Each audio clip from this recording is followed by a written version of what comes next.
A casket catastrophe. A funeral home sued for dropping a coffin outside of a memorial service in Grand Rapids, spilling the body of a family's loved one onto the pavement. And we first told you about this story last night, and now, even after an $80,000 settlement, this case is spilling outside of the courtroom. 24-hour News 8's Leon Hendricks is live tonight at the Kent County Courthouse with why the family says that the settlement should be thrown out. Leon. Susan and Marley, good evening. The family says their attorney turned on them, filed a settlement here at court after the courthouse doors were locked. It's a case that's already caused the family a great deal of distress when they learned in late 2010 that their mother's coffin was dropped, broken, and that her remains spilled out into the roadway outside of her funeral. They sued Gillespie Funeral Home in Grand Rapids, and Tuesday an $80,000 settlement was entered. The problem with that, they say, that their attorney did it without their consent. They claim he pressured them to take the settlement, and after they refused, he entered it anyway after they left the courthouse and planned to come back the next day for trial. When they showed up for the trial, the court clerk came out and asked us what was we doing out there. The case was settled. Well, how can we even come to an agreement if we don't know what we're agreeing to?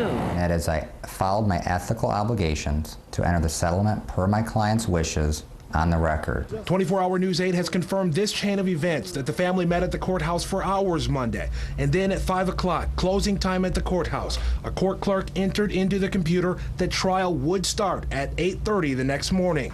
Family says that's when they had left, preparing to be back for the next day. But at 5:32 p.m., a hearing happened after they were gone. A settlement was entered for $80 grand. The judge seemed surprised himself, asking if Ryan Mason, the family's attorney, had contact with all 8 people on the case. Mason said yes. He asked you if you spoke with all 8 of them, and you said yes. I just answered that question, Leon. So when you said you've had contact with all 8 and that's their agreement, the answer was yes. You're saying that's true. Yes. And right now you're saying that all saying that's not true. We wasn't even there at court.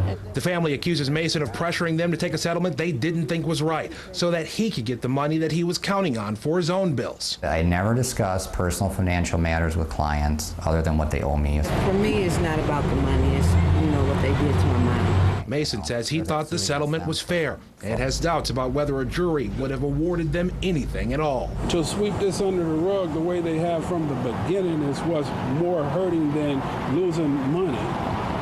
It's as if it never happened.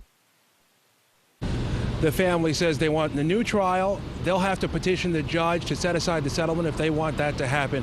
As far as the judge, no comment from Judge George Booth's office today. And the funeral home said they've apologized about the situation, but wouldn't talk further about how this could happen. Reporting live in downtown Grand Rapids, Leon Hendricks, 24-hour News 8.